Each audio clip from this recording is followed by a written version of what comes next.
It's kind of always something that's really been there. Like, and my brother, who's like 3 years older than me, has always gamed a lot, so I've always kind of been watching him. And then with YouTube coming around, I've always watched like people streaming games and stuff, so it's always been something I've had in my life. Like, I've grew up with it. So would you say your brother was kind of a big influence on you and your gaming? Yeah, massively, definitely. So what about the genre? What kind of games do you play? I kind of mainly play like RPGs, so that's role-playing games for people that don't know. Things like Final Fantasy and stuff like that. First-person shooters, so your average Call of Duty and... Okay. I can't think of another shooting game. Just like shooting games and... Yeah, like there's another type called MMOs, that's mass multiplayer online, so that's big games like Grand Theft Auto and the online part of that, and Destiny, those kind of things. So what kind of makes you buy these games? Because when I watch the adverts for these games, they seem to only be advertised like to men. They are, yeah, but I think because with Call of Duty, for example, that's a game I will always buy, like regardless of how it's advertised, just because I've bought it. That's like one of the first games I've always played. I've always continuously bought it whenever it's come out, so it's kind of not necessarily, for me, it's not necessarily how it's advertised, it's how I think other people play it. So I buy the PlayStation magazine a lot, and they always like review games before they come out, so I base my opinion a lot on that. Okay. But I do have to kind of buy the game to get an opinion myself. Yeah. So the magazines that you read, are there any articles written by like women, or is it mainly men? Yeah, the PlayStation magazine does have a lot of women writers, which is always nice. Yeah. And their like opinion does vary quite a lot to the men. So it's quite nice to read something that's you can relate to as a woman. So as far as advertising goes with games, do you think that should change? Oh, massively. Yeah. Because there's always like, whenever you bring up this subject, everyone's always like, oh yeah, but there's Lara Croft. Like, okay, she is like one female character out of many female characters in all these games. She literally doesn't make that much of a difference. Like, there's all these characters. So like, only recently Call of Duty have brought in this thing where you can play as a female character. Okay, that's cool. They never did that before Advanced Warfare, I want to say. But you can do that now. You can, like, your character can be a girl, and they've never done that before, so that's kind of nice to have that difference, because normally you don't get a choice. It's just you play as a guy and that's it. So Okay, so to me, women are kind of represented as, you know, people that can't actually play the games correctly, or they can't actually play the game without a man, like, in the presence, really. So how do you feel that women are represented in the gaming industry? They're constantly represented as weak, and if they are the main character, they're often overly sexualized, like their look and everything. So they're kind of always made to look like they're reliant on men. And that kind of like sucks, because as like a girl gamer myself, like I never want to play like a character that's kind of scared. Like, no one wants to play that kind of character. You want to be like the hero of the game.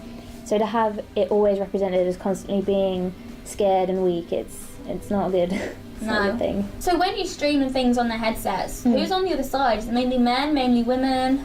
Mainly men, to be honest. It's very rare that you'll find, like, well, for me, I find anyway, from personal experience, it's very rare that I'll find another girl, like, even when I'm playing, like, GTA and stuff, it's very rare that I'll talk to another girl, but unless I know them personally and they're, like, because I do have some, like, other streaming friends that are girls that I will play with, but it is mainly it's a mainly male-dominated. Do you think women don't really want to go on the headsets because they're afraid of who's going to be on the other side and what they may say? Maybe, because, I mean, from experience, like, as soon as people that are playing online find out that you're a girl, they're like, oh, I don't want you on my team, like, oh, you're not going to be very good. So you do kind of get degraded a lot, just because you're a girl, which is quite ridiculous, but... Right, well, I've just got this video for you to watch. Okay. Bear with. It's for a game called, is it Diablo 3? Ah, yes. Are you familiar with that? I am very familiar with that. Okay, are you ready? This isn't. Play, damn it! Guess who's home early?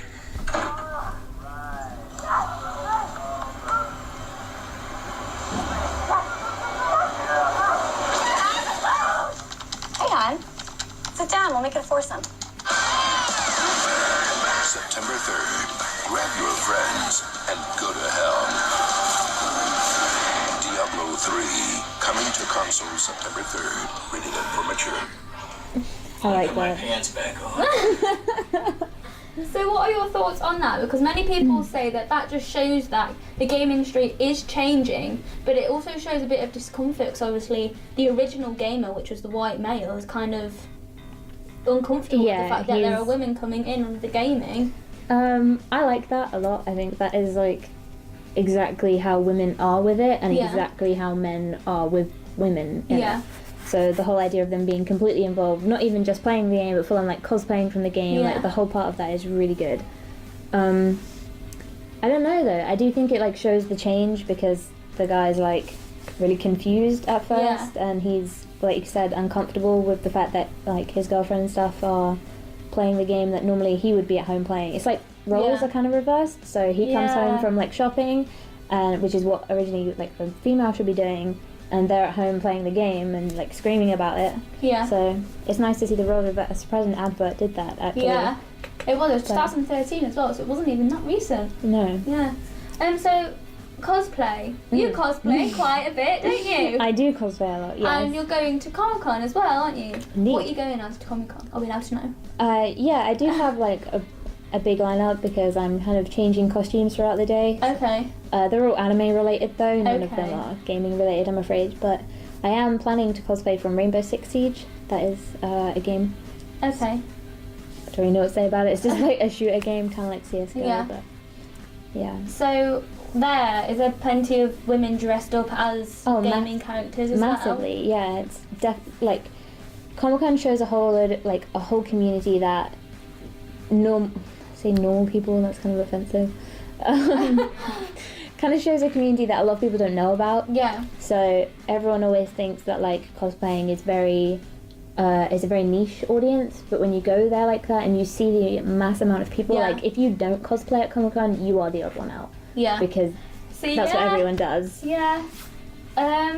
So cosplay as well, there's loads of different things going on. Some things I didn't even realise were game related, to be fair. So it isn't really just for games, it's literally just... It's everything. So from TV shows to anime to movies, superheroes, comics, literally you name it, people cosplay from it. So yeah.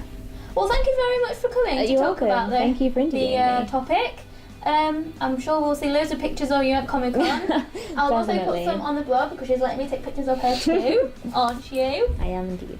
So yeah, thank you very much. Thank you.